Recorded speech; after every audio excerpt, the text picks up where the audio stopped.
President. Majority Leader. I ask unanimous consent that the time until 12:15 be for debate only. At 12:15, we have a vote on the cloture motion on moving forward on the minibus. Without objection. Thank you.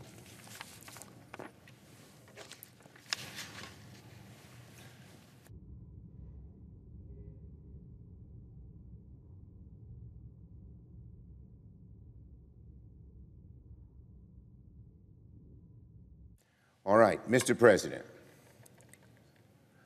Today, senators from both sides of the aisle will have a chance to affirm that bipartisanship still rules the day in the Senate appropriations process.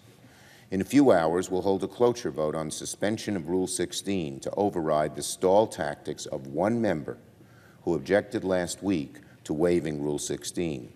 It's yet another reminder that in both houses, a small group of hard-right Republicans are dead set to grind the gears of government to a halt. For MAGA Republicans, it's as if chaos is a virtue and cooperation a crime. But I do not believe that this is the view of most members in this chamber, Democrats or Republicans. The appropriations process has been a true bipartisan success story to date. Our colleagues on the other side have asked for regular order, and we have worked with them to ensure we've done just that, just as we did on the NDAA bill. Our colleagues on the other side have asked for amendments, and we have worked with them to consider amendments. And we have worked side by side with our Republican colleagues in the Appropriations Committee to bring 3 bills to the floor: Milcon VA, Agriculture, and Transportation, HUD. It's taken a lot of hard work. We've had plenty of disagreements, as both sides normally do, but we have worked through them. It's a reminder that even in divided times, it's the hard work of achieving bipartisanship that produced results. Today, we have a chance to make sure that all the good work of the appropriators is not wasted. Whether Republicans give us cloture or not, we on this side of the aisle are going to do our best to ensure that the minibus gets done. We have come very far. There's no good reason to turn back. Now on the CR. Every day we get closer to September 30th, one truth becomes clearer and clearer. There is no scenario for avoiding a government shutdown without bipartisanship.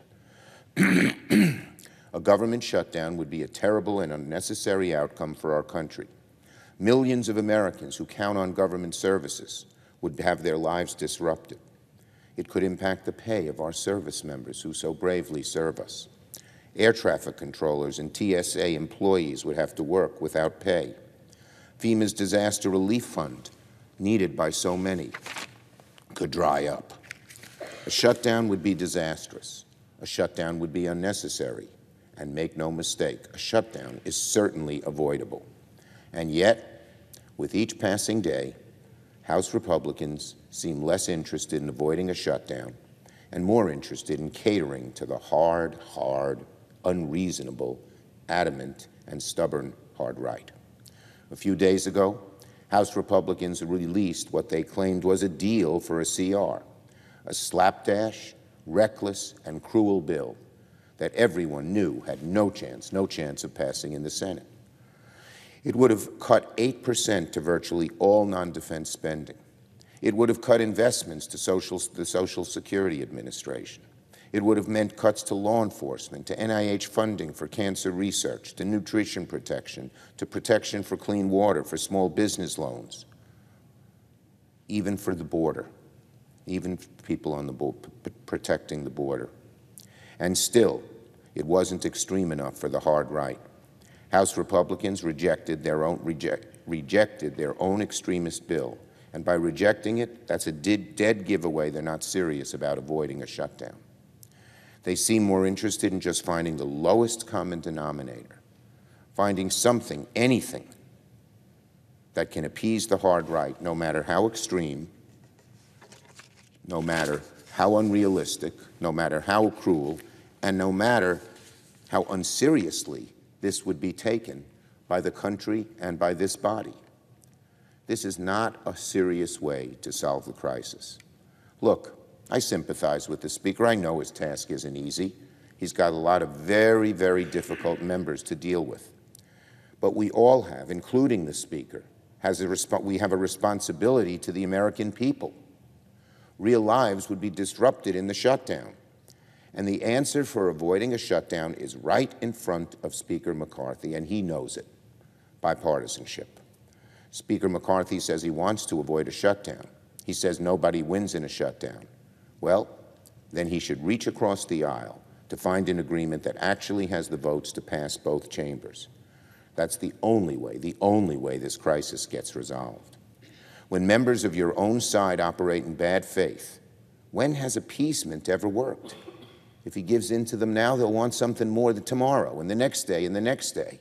Some of them have stated baldly that they want a shutdown.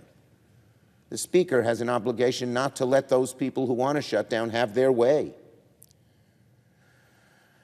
Chasing the lowest common denominator won't ever solve the Speaker's problems. The hard right will just keep demanding more extreme things. It's the pattern we've seen play out all year long. And that approach will only lead to one outcome: a MAGA government shutdown. Mr. President, this has been the problem with MAGA extremism from the start. It's not serious about governing. It hates governing. Chaos is the only word in their playbook. We have members of the hard right who openly say, bragging, they want a shutdown. Well, it doesn't have to be this way, and it shouldn't be this way. Those few who want a shutdown should not control the House. Speaker McCarthy doesn't have to pretend like a MAGA bill is the only option. Again, there are real people who will be hurt if government is shut down. They'd like to see us work together so their lives don't get disrupted.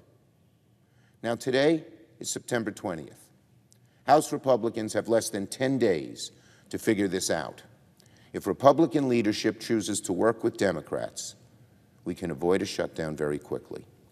But if they continue to appease the hard MAGA right, we all know exactly how this is going to end. I yield the floor.